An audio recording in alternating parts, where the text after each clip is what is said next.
Magandang araw mga kapatid. Update muna tayo mula dito sa Tokyo, Japan. Malinaw ang posisyon ni Pangulong Bongbong Marcos.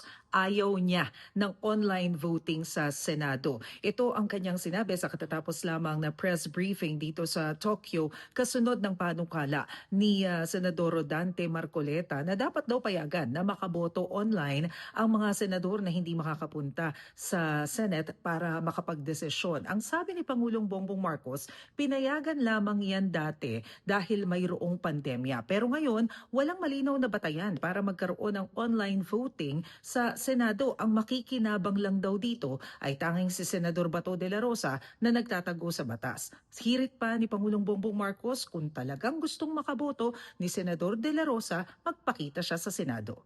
At yan muna ang pinakahuling balita mula dito sa Tokyo, Japan. Ako po si Maricel Halili. Magandang araw.